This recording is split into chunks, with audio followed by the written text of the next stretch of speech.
Hello, everybody.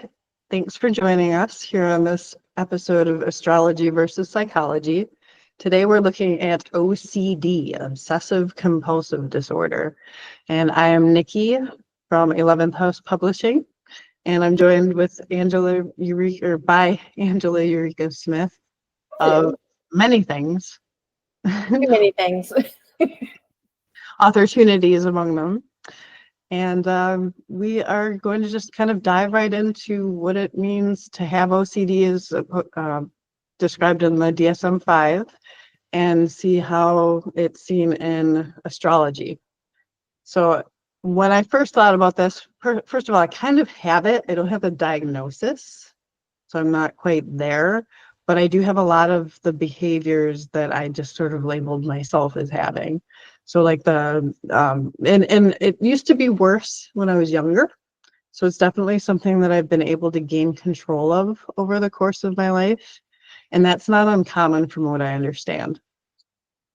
So like one of the things that I do is compulsive hand washing, not for like an hour or more a day as the DSM-5 will go into, but like if I touch something that I'm just questionable about, I can't concentrate on anything else until I get my hands clean somehow. So it does impede on things, or like, touching bathroom door handles, like public bathroom door handles. I will do gymnastics to avoid doing so. And it's just something I've learned to deal with over the years. And I have, in fact, before waited for somebody to come in so that I could go out. So that's how bad that can get. And then like the flicking of the door light thing, which as we'll get into, I saw Daniel Radcliffe actually has, like, he specifically mentioned that. I was like, I hadn't heard anybody else does the light thing. But I only do that when I'm stressed, which is something that I think it deals with the overwhelm of the system that we've talked about in so many other cases. So you get, Mercury, who is primarily involved here. That's kind of where I went to initially, is Virgo of all things too, because Virgos tend to be the ones who are obsessive about cleanliness and order, right?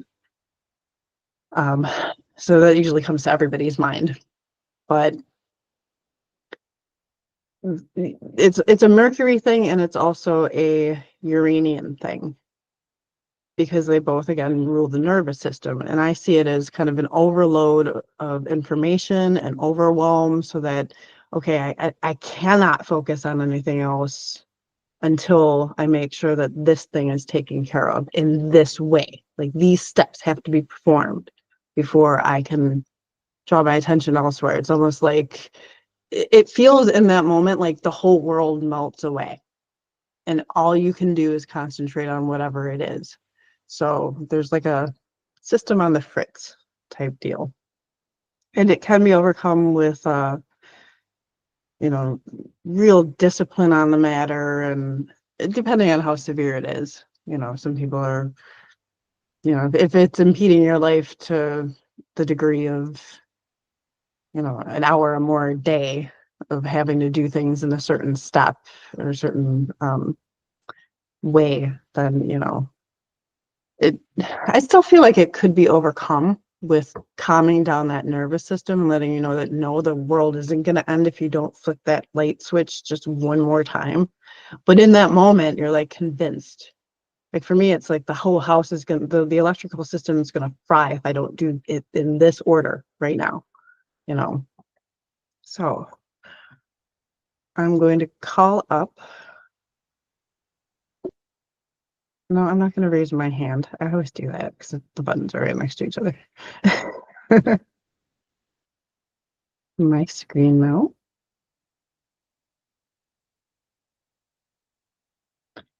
All right.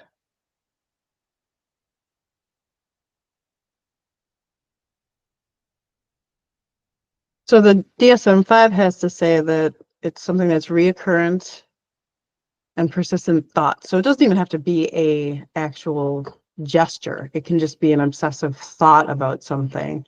which I definitely do. A lot of people do. You'll see this with autistic people or people with ADHD too, which also deals with Mercury, where they just are like overthinking a thing that was said or wasn't said over and over and over again to the point of, causing marked anxiety or distress.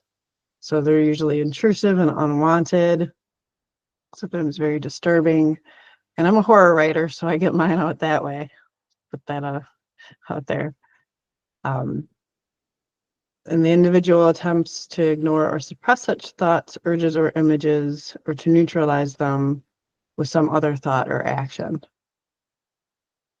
So again, to get the light switch example. So the thought is, if I don't flick it that one more time, it's going to cause a shortage that's going to burn the house down. Like it literally will go to that level 5. Like, oh my God. So it's just more worth it in that moment to do that.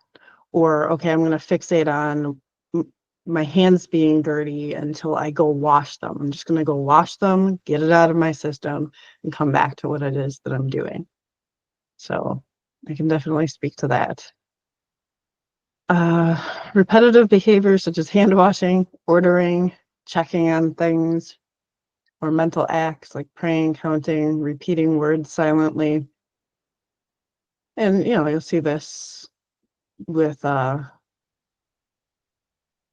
lot of times with like people who are repeating prayers to themselves, or if I say a certain thing for luck or whatever, like it can get to that point where, okay, hold on, this happened, a black cat crossed my path kind of thing. Now I have to do things in this order to undo that,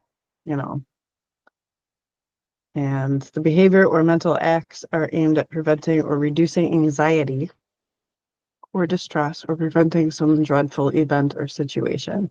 However, these behaviors or mental acts are not connected in a realistic way with what they're designed to neutralize or prevent, or clearly excessive. So I don't even know, like in the case of a possible electrical fire, right? That's something that could happen. And in fact, in my life has happened. It's not a full-blown fire, but I have multiple times gone to switch the light, on or off or whatever, and had it like spark and freak out or like flame and smoke in many different houses in my lifetime. And just for the record, I have Uranus in my first house, and Uranus deals with electricity too. So I've always found that kind of interesting. It's like, oh, I can spark things off. Nothing ever happened, but it was usually like, because I really noticed it, I was able to get somebody in there and fix the electrical system right away before it became a problem. Whereas somebody else might not have noticed the little sparking. So I feel almost justified. In fact, I do feel justified in this particular behavior, but it doesn't stop it from getting a little excessive, especially when I'm stressed, which I think, they speak to here. It's these behaviors help lower the stress level. So if your stress level, the lower it is to begin with, the less likely you're going to need to go to these behaviors to feel safe. So I think that can be a measure of how to come at this if this is something that you suffer from. Where can the stress be taken off in your life? And now, knowing Virgo energy like I do, one of the things that they tend to do is have catastrophic thinking, which is that, oh my God, this, and this are going to happen. How, what? We talked about anxiety just last week. And working with, okay, stop yourself in that moment. Is this really going to happen? Or is this me just sort of freaking out? And sometimes just that act of stopping and reasoning, which is also Mercury energy. So it's still working with this energy that's at play, this nervous, jittery energy, but in a way that's more controlled. And so I said that I was worse with this when I was younger. One of the things that allowed me to get a hold of it was really diving into catastrophic thinking and doing a lot of work with that. And it made a night and day difference. But now I still will occasionally do the light switch thing when I'm very, very stressed. It does still come back in. So if you're out there and suffer from this, hopefully you can get a little help from going down that path. So, and the rest on here is just it's time consuming, taking 1 hour a day, like I said before, and that it can't be attributed to another medical condition, or you're not like on some opioids, or there's not like something acute happening in your life, that this is an ongoing issue. Then we're going to take a look at might as well do Daniel Radcliffe's first, since I brought him up before. And everybody loves Potter, and we were just talking about which houses people would be sorted into a little earlier. I'd be Ravenclaw, and Angela said Slytherin, if I'm allowed to say that. But we see here, we got Mercury. So Daniel Radcliffe's Mercury is conjunct his sun. So the sun is a personal thing.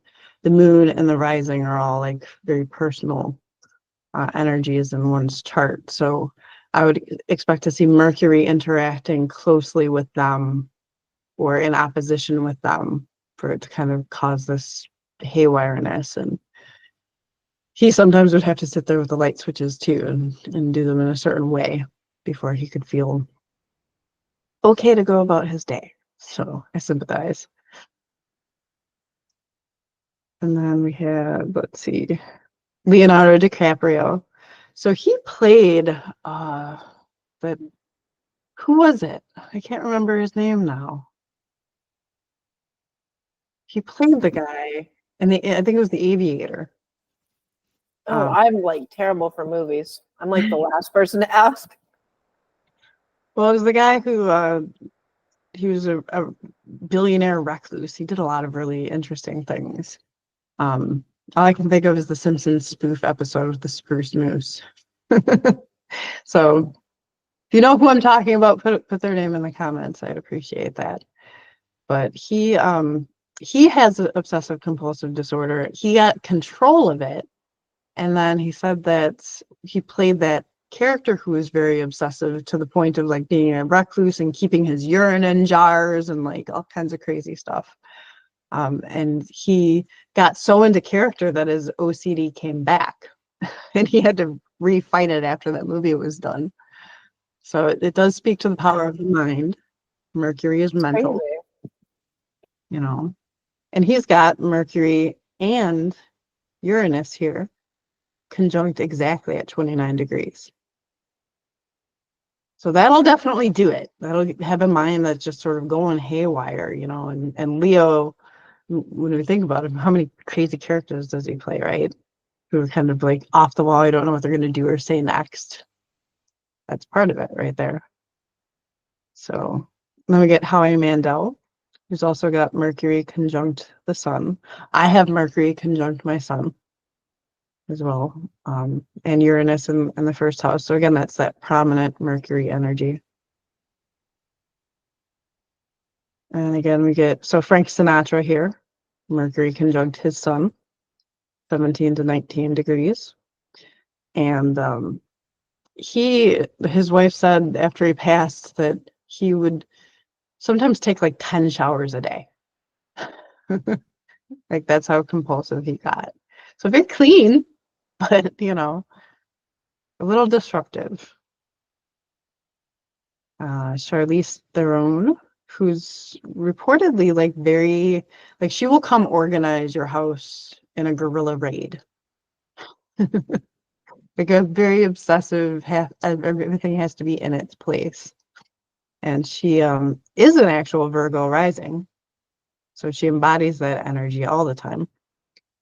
Here's what this AC symbol stands for here is your rising sign, the body.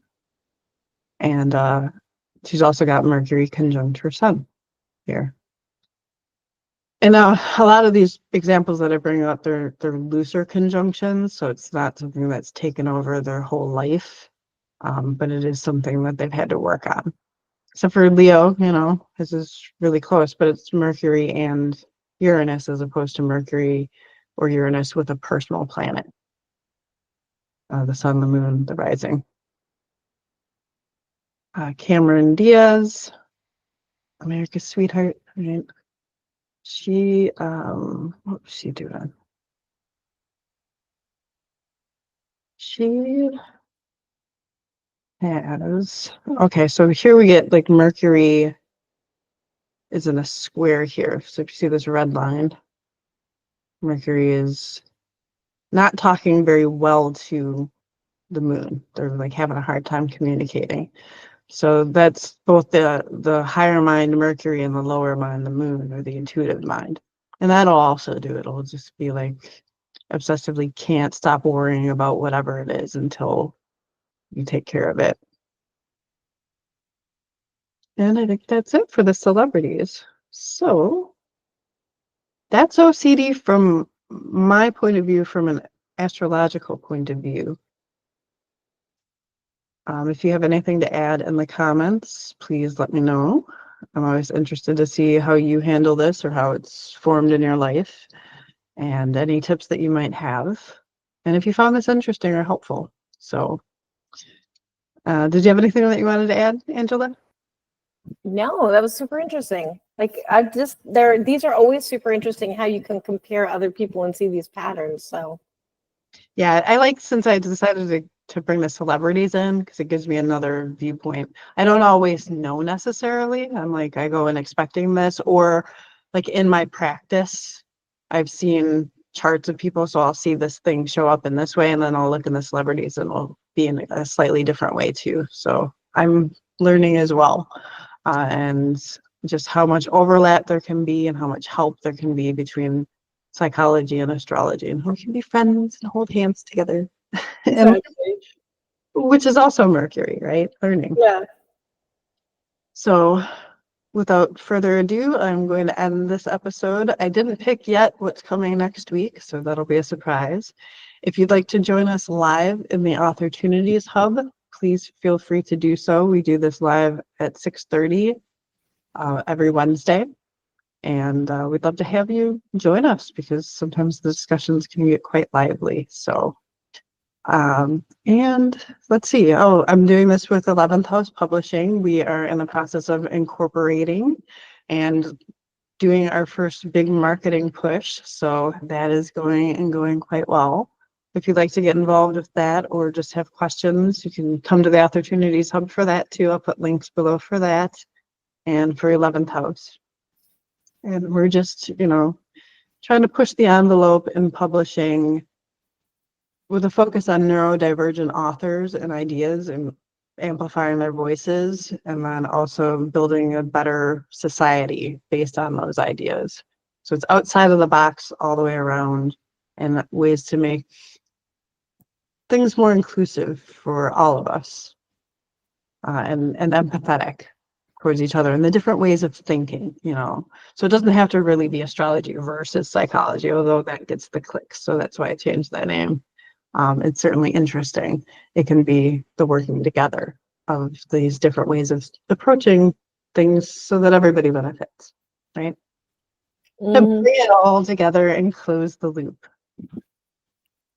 So you want to say goodbye, Angela? Yeah. Thanks for letting me listen in.